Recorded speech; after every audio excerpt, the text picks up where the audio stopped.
Hi everybody, welcome back to A-Hole Design. Let's start off with number 19. This box from my dad's gift has a little device inside that plays an ad when it's opened or shaken. I'm not mad actually, I'm just fascinated because this seems like a uniquely, terribly not scalable way to do advertising. Because like you have to build one of these devices for every box that it goes in, which maybe one or two people are gonna end up interacting with the product, looking at it on the shelf. Okay, they put it back, the next person buys it, that's it. You've gotten like 2 impressions for every device that you built. Can you imagine if you had to rebuild a billboard every time someone drove by it on the road? Can you imagine if every time that I mentioned that there's a new quality content drop that's available at qualitycontent.com, link in the description. It's pretty slick. It's color block themed. We've also got the joggers, of course. We've got shorts. We've got 2 colorways, kind of like a darker blue, different color scheme. Check it out. Link in the description. Can you imagine if for every person who watched a video where I said that, I had to build one of these for each one of those people. I have to build tens of thousands each time. That doesn't seem like a good plan. So I don't know, it's fascinating at the end of the day. Companies abusing the Google ad system to promote viruses, scams, etc. on top of the real download pages. Yeah, you get these all the time, dude. You're like searching for the VLC download and it's just like 5 things that look kind of legit, but you're like, wait a minute, is this actually VLC? Or are you just rehosting VLC? And you scroll down, you're like, that's the VLC website right there. It's all these different sites that have like, they have fake download buttons everywhere. And even when you find the real download, then it tries to install a bunch of like pre-checked toolbars onto your system, which fortunately I feel like I'm savvy enough to not fall for. But, you know, for plenty of people, it'd be really, really easy to fall for it. And then you load up the browser and you're like, why do I have 50,000 different things that I don't know why they're on my browser? How did they get here? And they're slowing down my browsing experience and prompting me with pop-ups. And I don't know what to do here. How did they get here? All I wanted to do was watch something in VLC, which wasn't a supported file in my existing media player on my PC. Frick! To unsubscribe from our email list, please send us physical mail. By providing your email address, you can set to receiving career and staffing promotions. You may unsubscribe at any time by mailing your request to us. Great. Cool. Thanks. Hey, at least they're allowing you to opt in instead of the opt out being this. You know, you hit unsubscribe in the email you've already received that you definitely didn't sign up for to begin with. And then it's like, actually, you need to mail. And once we receive your physical mail, please allow us 20 more days to process, even once we've added the request to our database. But we're just going to not do it. We're just going to wait because we can. Because even when we get something electronically, which instantaneously updates because it's a database, we'll just give it a few days before we actually implement that. I think it's illegal, actually, for the unsubscribe button to require you to mail in a request. So, yeah. Showing not safe for work posts as not safe for work on browser to force people to download the app. You know, I don't think I browse Reddit in browser very often because of how many times it prompted me to download the app and I just like caved at some point. So is this a new tactic though? Is like the entire dang that's interesting subreddit is like, there might be mature content potentially, so let's just shutter the entire thing and then say you gotta go to the app. But on the app, I will say, I don't have an account logged in on the Reddit app and it's never prevented me from browsing a subreddit. Or at least, dang, that's interesting, because I know I've seen plenty of posts from there. I haven't tried other ones that maybe would anyway, but yeah, maybe a bit of a bluff about having to make the account though. Guys, I know how to get people to look at our ads. Let's scare people into clicking our article. Putin ally announces first city. I probably can't read the rest or I will get demonetized. Russia will shower with fluffy rainbows and teddy bears. That's what it says right there. Yep, great. Definitely, I bet has all the information about what that would be in the article, and it doesn't just say, hey, yeah, no, we actually don't know what the answer is, but here's a list of big cities in the world. Did you know that any of them could potentially be a target for something at some point? So, there's your information. We hope we've helped. Norton scared the short out of me before I realized it was just a scummy ad. Your personal information was found on 10 data broker websites. These sites might have everything about you, but also we might be able to help because we can definitely reach into their databases and like remove that information. Definitely, that's how it works. I suppose it can probably just like cross-check with some, leaked databases and be like, yeah, you happen to have been pwned on which is a website, like have you been pwned, which seems just like an easier way to skip a step and you can do that yourself rather than having to go through them. But yeah. Chances are everything is out there. It's good. It's a great time. Good time. There's no such thing as privacy. Yeah. This double-decker airplane seat designed for everyday travelers. Oh, good. This again. Hey, look. It's this. We've seen this before. Oh, wow. We get a different angle this time. That's so exciting. Actually, you know what? From the underside, I'm not gonna lie. It looks worse there. It doesn't look half bad there. I mean, it doesn't look like great cushion, not very supportive. I didn't realize that the seat is actually like, it's like a movie theater stadium seat. It just like folds down. But I don't know, it seems like decent leg room actually. It's like a little claustrophobic. But I don't know, the fact that you can completely straighten out your legs, you usually can't do that on an airplane. I'm short, and I really can't usually straighten out my legs all the way. So on second thought, this is me on the A-Hole Design subreddit. It's like the person in the title is like, this is the worst thing ever. And then I look at it and I'm like, actually maybe not bad. That's my MO here. Oh man. I reconsidered with a different angle. Still claustrophobic though. An Xbox Series X for only $110? What a steal. Wait, huh? Oh, $489 shipping, huh? This must be a third-party seller, right? Because I don't, like Walmart itself, if this was being sold by them, I don't think that's how it would work. I actually saw an image just like a couple days ago on Reddit of the console aisle at a Best Buy, I think, and it had everything in stock. And I was like, I didn't realize, as someone who hasn't played on console in many years, that it was like still an issue. But it's good that I guess it's becoming less of an issue because the world economy is, kind of going into the dumpster and interest rates and everything's kind of not good. But hey, consoles are going to be more available. So, yay. Kim K's underwear brand blatantly lying about plastic packaging. I am not plastic. I am compostable, made from plants. I will biodegrade in your home compost and in an industrial compost facility. Number 4, recycling. Okay, to avoid any slander statements here, allegedly, if this is actually just regular plastic and not like a compostable, recyclable thing, because I don't know enough about compostable plastics or if that's even a real thing, if that's a myth.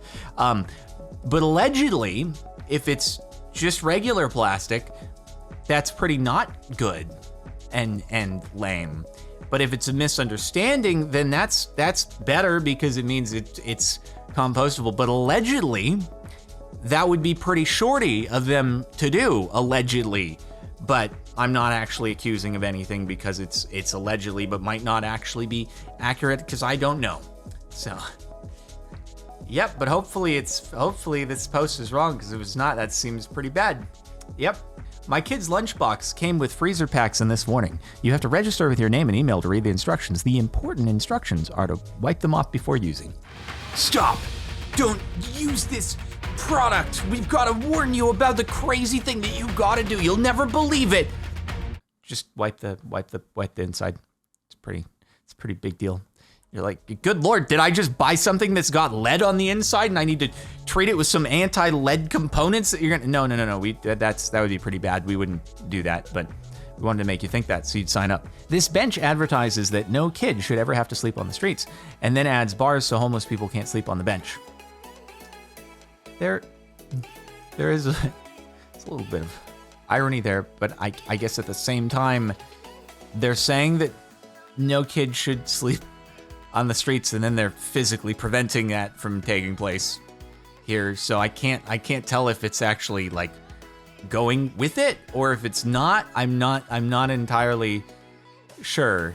I doubt that this was actually targeted specifically for this bench. Like the person advertising was like, you know what, we should put it on specifically this bench with the bars that prevent sleeping. Probably not the case. I would just throw out there. But anyway, I've never dealt with like physical advertising. I don't know how placement works when it comes to, billboards and things in the physical world, since I'm used to just the internet. I don't go outside. Yeah, but anyway, I'd like to believe it's not ill-intentioned, I guess. My dad just got this email after spending months installing these heaters through our cabin in the mountains, so we'd be able to preheat the place a day or two before arriving during the long winters where temperatures hit negative 20 Fahrenheit. That's very cold. You're receiving this email. Please be advised that the app is being discontinued effective a couple days before you're going to the place that you need the app for in order for it not to be negative 20 degrees when you go inside. So, yep, it's going to be pretty swick. Although, I guess, well, so if this is this in, it says Glendenplex America. So, and you used Fahrenheit. So I'm assuming this is in the United States. So hopefully there's a way to find a workaround, because it's not going to be negative 20 degrees Fahrenheit for another few months. And maybe there is another app that can kind of like plug into the system. It's annoying. It's very inconvenient. That would be the case. But at least it's like there is a little bit of time. Maybe. Trying to give some silver lining here, even though this situation is annoying. The Times newspaper, everybody. What do Tory voters think? Given the choice, would you prefer that Boris Johnson was still prime minister in a year's time, or would you prefer someone else? Johnson to remain prime minister, 25%. I prefer someone else, 60%, but also less than 25%. Don't know, 15%. These bars don't seem entirely accurate. It's very, cool. It's good. I mean, I'm to assume that the numbers are accurate. It's just the bars are a little bit, okay. You can't even like switch around the numbers and be like, oh, it was a misprint. No, none of it makes sense at all. All right, fair enough. Ubisoft removing access to games you've already paid for. Please note this title will not be accessible following September 1st, 2022. Is it a single player game? If it's a single player game, that seems kind of lame. If it's a multiplayer game, then I've always actually it's gonna be interesting, because eventually, right, like a game that is not played by very many people that has a multiplayer component, eventually they do shut down the servers. Like, wasn't it Halo 3? The multiplayer servers were just shut down. Or was the original Halo I think it was Halo 3, right? I think. So it's like eventually it's not economical for the video game companies who keep maintaining the servers to run multiplayer games where not enough people are playing, and that happens over time. Single player seems like another story, though. Like, if you can have everything locally downloaded on your PC, why would you prevent somebody from accessing the files that are locally on their PC? That doesn't seem necessary to do at all. Only donating to charity if they get good reviews. Help us reach our goal. We're raising the bar for you and for the Leukemia and Lymphoma Society. Wow, it sounds good. It sounds really great at first. When we reach a 9.5 guest satisfaction score. Yeah, that's I don't like that. Like, I guess at the end of the day, it is helping charity if that happens, but it's like a weird, it's just a weird transactional thing going on there that shouldn't be the case. Maybe like, hey, if you donate, we match or something. Cool. But if you ignore your actual experience and just give us the rating we're looking for, then we'll, I don't know about that. That doesn't seem like the way to go about doing it. It's I've never seen that strategy before, but hopefully more people don't do it. This ad for vitamin water that claims it works better than flu shots. Flu shots are so last year. Drink vitamin water instead. What? Have you read the ingredients in vitamin water? Like, it's water, high fructose corn syrup. I'm pretty sure it's high fructose corn syrup, unless they've like changed it with sugar. But last I checked, I'm pretty sure it was high fructose corn syrup. Like, it's just a regular drink. It's got, a few vitamins added into it, but they're not really comparable. Vitamin C, flu shots, it's not really like one or the other thing generally. They perform different actions and okay. Huh. I feel like you could have come up with other taglines is all. That's a weird one. An empty ink cartridge that probably could have printed another 50 plus sheets. Bro, frick ink cartridges. Oh my God, I hate printers so much. I just had my inkjet printer that I had for like 3 years finally do its planned obsolescence thing where it poops out on me because they want you to buy another printer. And I'm like, well, why would I buy another printer from you guys? Okay, your printer, you pooped out on me. I'm gonna buy from someone else. Seems like a not effective strategy. Also though, the ink cartridges would only last like 5 pages, and also, if I ran out of a color, it would say, sorry, we can't print black and white because you ran out of this color that's not gonna be used in the black and white ink, and I'm like, are you kidding me right now? I didn't even plan to run out of the color. It was like I accidentally forgot to hit black and white on a page, and then there was some subtle thing that didn't look black and white, or that looked black and white, but then wasn't, and it used the color, and then it emptied out, and now I can't do black and white anymore? Are you kidding me right now? And so I went back to a laser printer, which prints so much faster, and the toner like never runs out, but it'll still have its planned obsolescence in like 3 years, and I'll have to buy another one, keep checking off printer manufacturers off the freaking bucket list in order to use my printer, though I had to sign up for an account on a freaking website so that I could access the software, and it's called an app versus just installing the drivers on my PC. Freaking hate printers so much. They're so stupid. God dang it, dude. I might be an advertisement apologist, but I will not do the same for printers. Oh my God. Somebody make one that's good, that just stays alive forever and works, and I swear to God, you will receive my praise. That was my annual printer rants. Why, Samsung? I already paid for my television. Samsung may display advertisements and promotions on the smart TV UI and applications. Okay, well, here's where I say the thing again, which is, I don't really mind it that much on my TV, but also here is the difference. If it is a piece, if the hardware that is built into the TV and the software that comes with the TV never needs updating, and never needs to, have new applications that are supported that are coming out, and never needs maintenance on the back end, then that would not be cool to bring advertisements in. The thing is, on like a smart TV, the software requires maintenance and bringing new apps to the market, and it requires constant development, and that's why I believe it's more justifiable versus it just being like a static TV that never changes from where you got it out of the box and doesn't need to ping something that's being developed. Anyway, cool.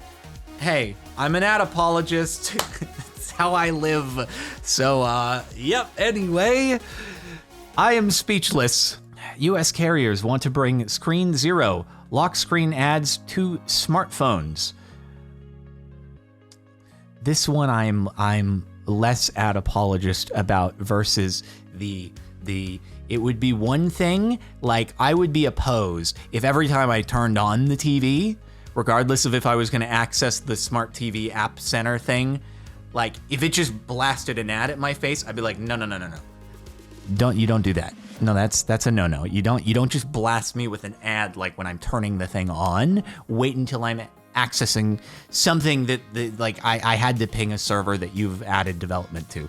This, no. I say no here. Please do not do that. But also it's like, you gotta increase value for shareholders. You gotta move that bottom line up. You gotta find ways to expand, like freaking tech companies. They've grown to these multi-trillion-dollar beasts, and it's like, well, how do you keep growing?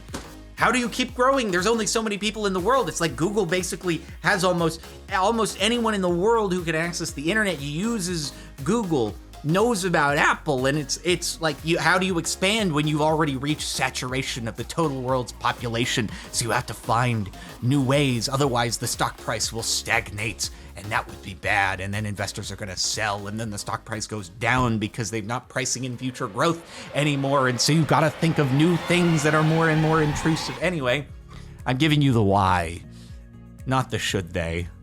That's it for the last month of A-Hole Design. Make sure to like the video if you liked, and check out more vids on the channel, and also, again, qualitycontent.com.